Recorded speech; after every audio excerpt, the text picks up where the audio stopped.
नमस्कार दोस्तों, स्वागत है आपका एक नए वीडियो में, जिसमें हम डिस्कस करेंगे एक ऐसे टॉपिक को जो 2020 में लगातार सुर्खियों में रहा है। आज हम जानेंगे एनआरसी क्या है और इसके विरोधी का कारण को भी समझेंगे। साथ ही संविधान में उल्लेखित आर्टिकल 6 और 7 में जो डेट मेंशन की गई है उसकी भी उपयोगिता को समझेंगे। तो चलिए स्टार्ट करते हैं। स्टार्ट करने से पहले आपसे निवेदन है कि हमारे यूट्यूब चैनल को सब्सक्राइब करें, साथ ही बेल आइकन को दबाएं ताकि फ्यूचर में आने वाले वीडियो की नोटिफिकेशन आपको उपलब्ध हो सके। तो चलिए स्टार्ट करते हैं। एनआरसी का फुल फॉर्म क्या होता है? National register of citizen. Bharat के संविधान में जो सिटीजन के बारे में प्रावधान है उसे समझते हैं। भारत के संविधान के भाग 2 में आर्टिकल 5 से 11 तक नागरिकता का उल्लेख है। साथ ही आर्टिकल 11 में उल्लेख है संसद द्वारा नागरिकता से संबंधित कानून बनाया जा सकता है और उसमें संशोधन किया जा सकता है। अब जानते हैं आर्टिकल 5, आर्टिकल 6 में और आर्टिकल 7। अब आर्टिकल 6 में उल्लेख है पाकिस्तान से भारत आने वाले लोगों के लिए नागरिकता का प्रावधान। इसमें एक डेट मेंशन की गई है, वो डेट है जुलाई 1948। यह डेट मेंशन की गई है। और साथ आर्टिकल 7 में क्या उल्लेख है? भारत से पाकिस्तान जाने वाले लोगों के लिए प्रावधान। इसमें भी एक डेट मेंशन की गई है, वो डेट है 1 मार्च 1947। अब इन जो डेट है इनका क्या मतलब है और इसमें डेट मेंशन क्यों की गई है इसको समझेंगे। तो बने रहिए आप वीडियो के साथ। अब जानते हैं भारत का जो संविधान बना 26 जनवरी 1950 को लागू हुआ, लेकिन संविधान लागू होने से पहले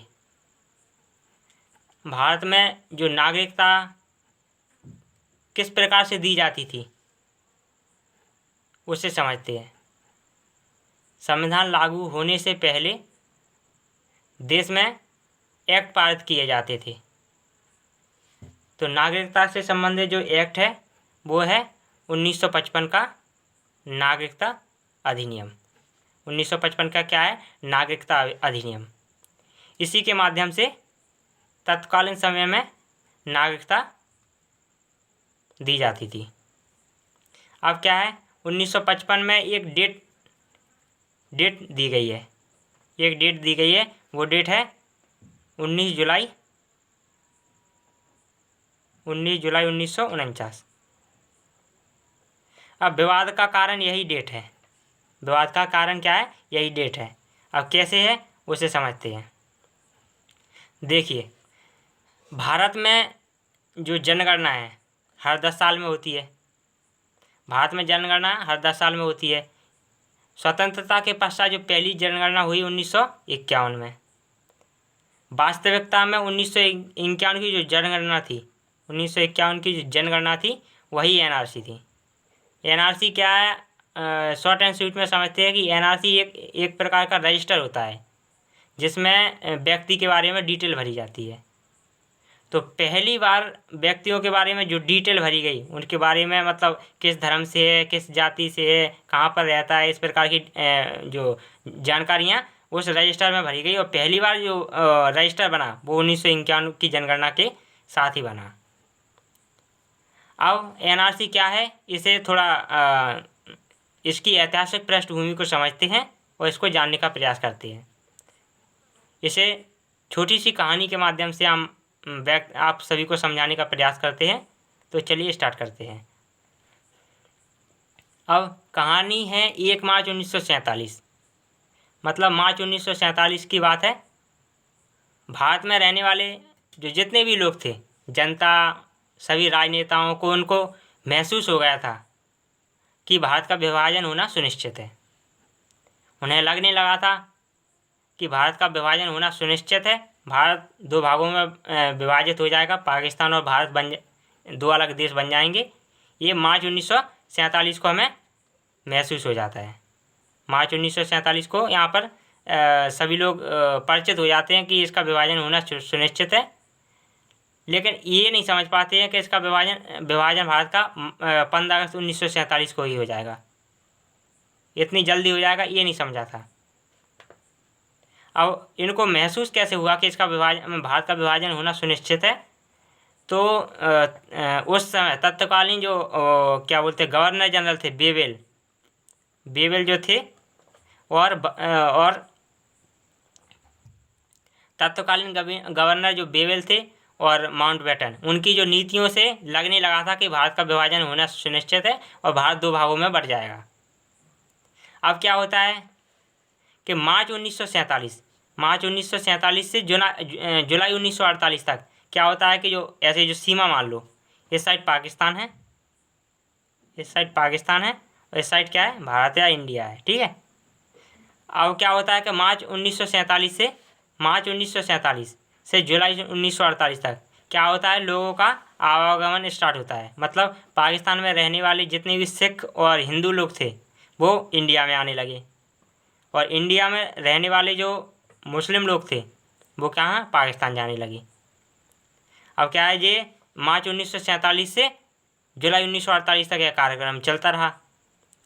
अब क्या होता है कि जो इंडिया में रहने वाले जो मुस्लिम लोग थे वो अपने घर खाली करके कहाँ जा रहे थे, पाकिस्तान, और पाकिस्तान में रहने वाले जो हिंदू और सिख लोग थे वो इंडिया में आ रहे थे।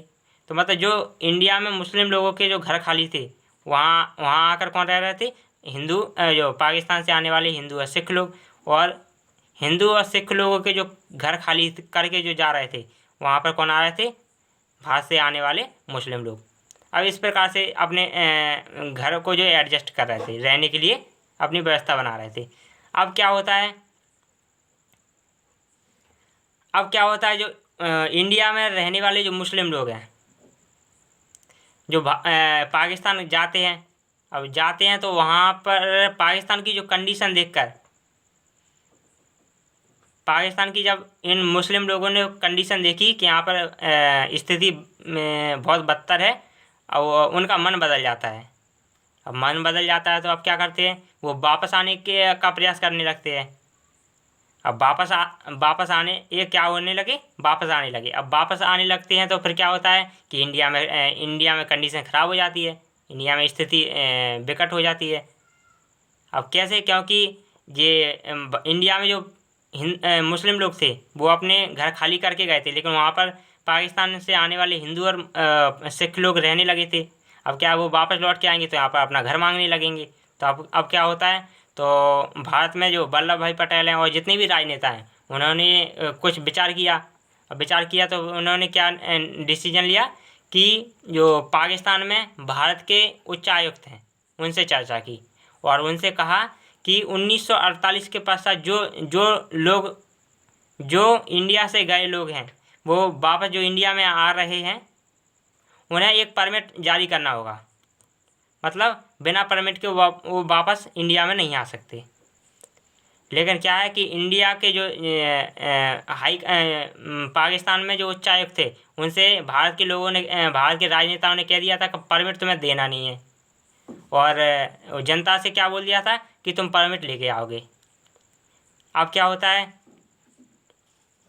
इन्हें परमिट मिलता नहीं है तो अब क्या होता है कि ये बिना परमिट के इंडिया में आने का प्रयास करते हैं। और उस समय सीमा पर ऐसी सेना वगैरह तो थी नहीं कि जो इन्हें रोक सके, तो क्या करते हैं, ये बिना परमिट के इंडिया में आ जाते हैं। अब इंडिया में आ जाते हैं, अब क्या होता है, अब होते हैं 1951 की जनगणना, इसमें आती है क्या, एनआरसी आती है। अब क्या होता है कि एनआरसी आती है तो फिर इसमें कहा गया कि जो लोग 1948 के पहले इंडिया में आ गए हैं तो उन्हें तो स्वतः ही नागरिकता मिल जाएगी, उन्हें स्वतः ही नागरिकता मिल जाएगी। तो क्या होता है, 1951 की जो जनगणना होती है उसमें एनआरसी लाया जाता है और उसमें कहा जाता है कि जो 1948 के पहले जो लोग आ गए हैं, 1948 के पहले जो लोग आ गए हैं उन्हें तो स्वतः ही नागरिकता मिल जाएगी, लेकिन 1948 के पश्चात मतलब बाद में जो लोग आए हैं उन्हें क्या परमिट आवश्यक होगा। अब लेकिन दिक्कत कहाँ होती है कि कुछ लोग बिना परमिट के इंडिया में आ गए, उन्हें समस्या आती है। उन्होंने सोचा कि अभी चलते हैं, रह लेंगे, कुछ समय पश्चात जब दूसरी एनआरसी आएगी उसमें अपना नाम रजिस्टर हो जाएगा। लेकिन अब दिक्कत क्या है कि 1951 से अब तक 2020-21 तक एक भी अभी एनआरसी आई नहीं है। अब 2020 में असम के लिए एनआरसी लाई गई। इसमें मंत्री जी ने क्या बोल दिया कि पूरे इंडिया के लिए एनआरसी आएगी। साथ ही उन्होंने इसमें कहा है कि जो लोग जो पहले एनआरसी में इंक्लूड थे मतलब उन्हें तो कोई डरने की दिक्कत नहीं है, लेकिन दिक्कत कहाँ है कि कुछ लोगों का उसमें नाम है नहीं, उन्हें समस्या है। वो सोच रहे हैं कि अब कहाँ से एनआरसी मतलब अब कहाँ से परमिट लाएंगे। वो सोच रहे हैं कि अगर 2020 में एनआरसी आती है तो हमसे परमिट मांग लिया जाएगा। दिक्कत यहाँ पर आती है। तो अब क्या होता है, अब विवाद इसी वजह से होता है। क्या है कि असम के लिए जब एनआरसी आई 2020 में तो मंत्री जी ने कहा है कि पूरे देश में एनआरसी लाई जाएगी, लेकिन जो 1948 के पश्चात जो भारत में आए थे बिना परमिट के उन्हें दिक्कत होने लगी कि अगर एनआरसी आती है तो हमसे परमिट मांग लिया जाएगा, और परमिट मांग लिया जाएगा तो उनके पास परमिट है नहीं। तो अब इसका विरोध हो रहा है, इसी वजह से हो रहा है। तो अब इसका सॉल्यूशन क्या है कि इसका जो एनआरसी ये कभी नहीं आएगी। अगर आती है तो विवाद होना सुनिश्चित है, क्योंकि लाखों करोड़ों की संख्या में इंडिया में ऐसी जनसंख्या है जो बिना परमिट के रह रही है। अगर एनआरसी लाई जाती है तो फिर क्या होता है कि इसका विवाद होना सुनिश्चित है। इस प्रकार से पूरे देश में एनआरसी कभी नहीं आ सकती। अब क्या होता है, अब हमें आई होप कि आपको एनआरसी के बारे में समझ में आ गया होगा। अब आर्टिकल 6 में और 7 में जो डेट मेंशन की गई उसको एक बार समझ लेते हैं। आर्टिकल 6 में क्या डेट मेंशन की गई है, जुलाई 1948। मतलब देखो, सबसे पहले 1 मार्च 1947 को क्या हुआ था कि यहाँ से इन्हें व्यक्तियों को लगने लगा था कि भारत का विभाजन होना सुनिश्चित है, और 1947 से 1948 तक क्या है, लोग आना जाना स्टार्ट हो गए थे। और 19 जुलाई 1949 को क्या है कि इसमें ये डेट काय में मेंशन की गई 1955 के नागरिकता अधिनियम में। इसमें कही गई कि जो 1951 में जनगणना हुई उसमें कहा गया था कि जो लोग 19 जुलाई 1949 तक भारत में आ गए हैं उन्हें नागरिकता दी जाएगी। लेकिन इसके अंतर्गत नागरिकता किसे दी गई, 1948 के पहले जो लोग आ गए थे उन्हें तो स्वतः ही मिल गई, लेकिन 1948 से 1949 तक जो लोग थे उन्हें परमिट के माध्यम से मिली। मतलब जिसके पास परमिट है उसे नागरिकता और एनआरसी में जोड़ा गया। तो इस प्रकार से हमने नागरिकता को एनआरसी को समझा है। तो आपसे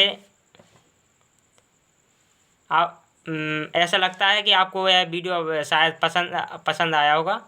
यदि आपको यह वीडियो पसंद आया है तो वीडियो को लाइक करें, वीडियो को शेयर करें और हमारे चैनल को सब्सक्राइब करें। Thank you so much.